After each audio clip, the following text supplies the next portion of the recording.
안녕하세요. 지혜영 전도사입니다. 4월 22일 수요일 매일 말씀으로를 시작하겠습니다. 오늘 말씀은 창세기 29장 1절부터 20절 말씀입니다. 제가 읽어드리도록 하겠습니다. 야곱은 길을 떠나 동쪽 사람들의 땅에 도착했습니다. 그곳 들판에서 우물 하나를 보았는데 그 옆에는 양떼 세 무리가 누워 있었습니다. 사람들은 그 우물에서 양들에게 물을 먹였습니다. 우물 입구는 큰 돌로 막혀 있었습니다. 모든 양떼가 모이면 목자들이 우물 입구에 돌을 옮겨 양들에게 물을 먹이고 다시 그 돌을 제자리에 올려놓았습니다. 야곱이 그들에게 물었습니다. 형제들, 어디에서 오셨습니까? 그들이 대답했습니다. 우리는 하란에서 왔습니다. 야곱이 다시 물었습니다. 나홀의 손자 라반을 아십니까? 그들이 대답했습니다. 예, 압니다. 야곱이 물었습니다. 그는 잘 지내고 있습니까? 그들이 말했습니다. 잘 지내고 있습니다. 보십시오. 그의 딸 라헬이 양을 몰고 오고 있습니다. 야곱이 말했습니다. 아직 해가 높이 떠 있는데 가축을 모을 때가 아닙니다. 양들에게 물을 먹이고 다시 풀을 뜯게 하십시오. 그들이 대답했습니다. 그럴 수 없습니다. 모든 양떼가 모여야만 우물 입구에 돌을 옮길 수 있습니다.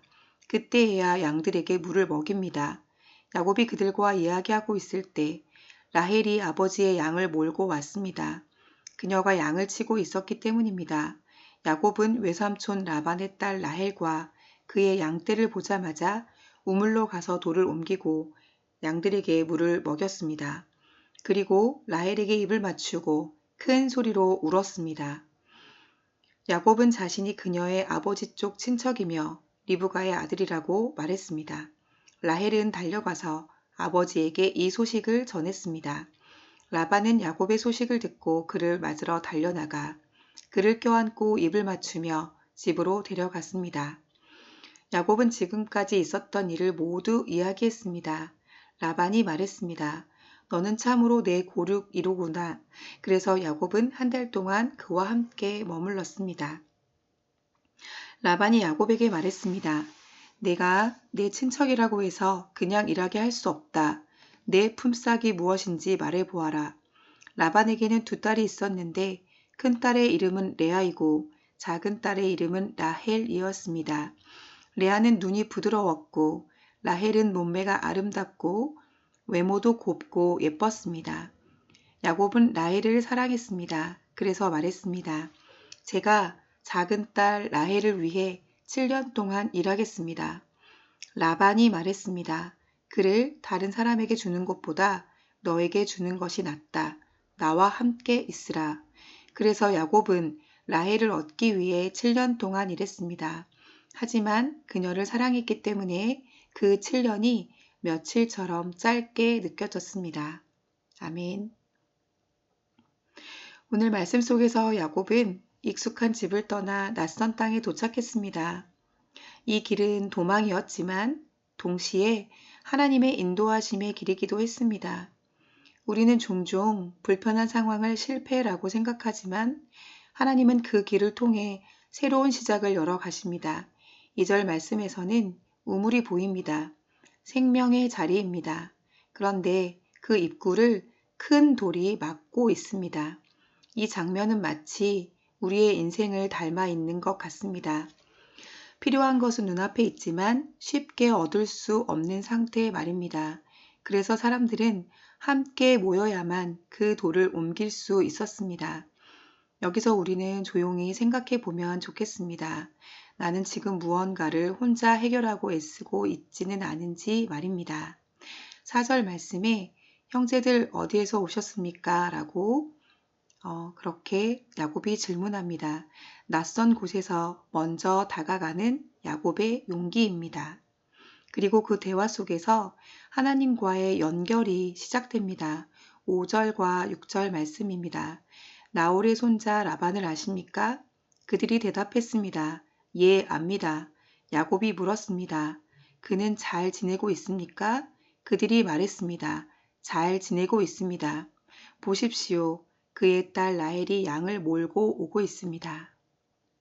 네, 이 장면은 너무 자연스럽습니다. 우연처럼 보입니다.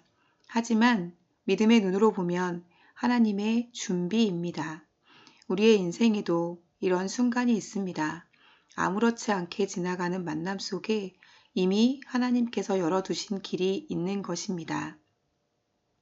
오늘 7절과 8절 말씀에 야곱은 적극적으로 상황을 바꾸려다 실패합니다.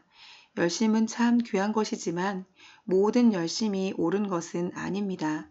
하나님의 일에는 때와 질서가 있다는 것을 알 수 있습니다.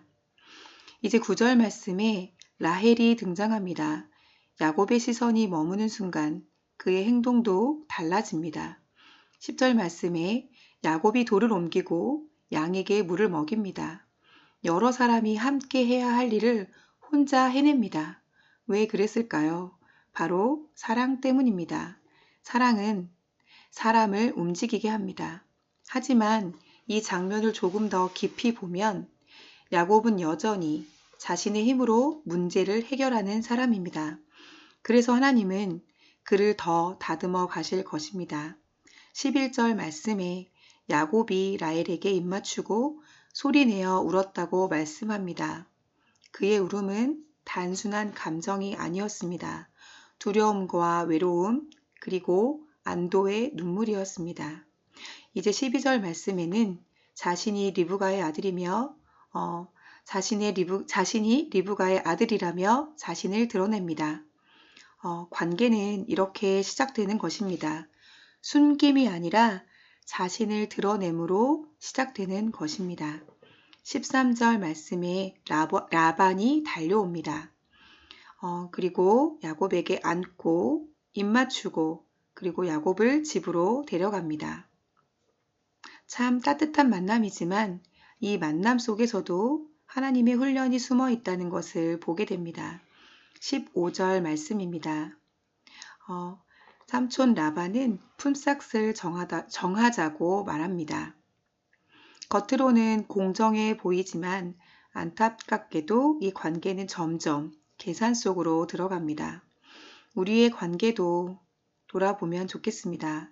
우리의 행동이 사랑인지 계산인지 말입니다. 오늘 17절 말씀에서는 두 자매가 소개됩니다. 사람의 눈에는 라헬이 더 아름답습니다. 그래서 야곱의 마음도 자연스럽게 라헬에게 기울어집니다. 18절 말씀에 야곱이 라헬을 사랑했다라고 말씀하십니다.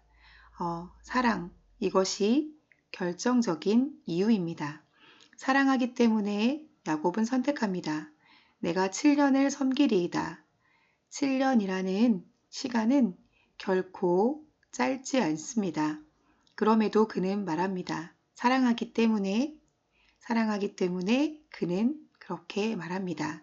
20절 말씀입니다. 야곱은 사랑했기 때문에 7년이 더 며칠 같았다고 이야기합니다. 이 고백은 참 따뜻합니다. 시간이 짧아진 것이 아니라 마음이 달라진 것입니다. 억지로 하는 시간은 길고 사랑으로 하는 시간은 짧습니다. 사랑하는 성도 여러분, 지금 여러분의 시간은 어떠신가요? 내가 사랑하는 것, 그리고 그 마음 안에서 나의 시간은 어떤지 함께 돌아보면 좋겠습니다. 오늘 말씀은 크고 놀라운 기적의 이야기가 아닙니다. 하지만 오히려 그래서 더 우리의 삶과 닮아 있는 것 같습니다. 우물가에서의 만남, 지나가는 대화, 또 한 사람을 향하는 마음, 그 모든 것 속에서 하나님께서 조용히 일하고 계십니다. 지금 내가 서 있는 이 자리, 또 오늘 만나는 사람, 그 모든 것이 하나님이 준비하신 은혜의 자리일 수 있습니다. 우리 함께 기도하겠습니다. 사랑의 하나님 아버지, 야곱을 우물가로 인도하셔서 그의 인생을 새롭게 시작하신 것처럼 오늘 우리의 삶도 주님의 손안에 있음을 고백합니다. 오늘 우리의 만남 속에서 하나님의 뜻을 발견하게 하시고 사랑으로 살아가되 내 힘만 의지하지 않게 하시며 주님을 더욱 의지하게 해 주십시오. 조급함이 아니라 하나님의 때를 기다리는 믿음을 주시고 지금 서 있는 자리에서 하나님의 은혜를 놓치지 않게 해 주십시오. 우리를 사랑하시는 예수 그리스도의 이름으로 기도합니다. 아멘.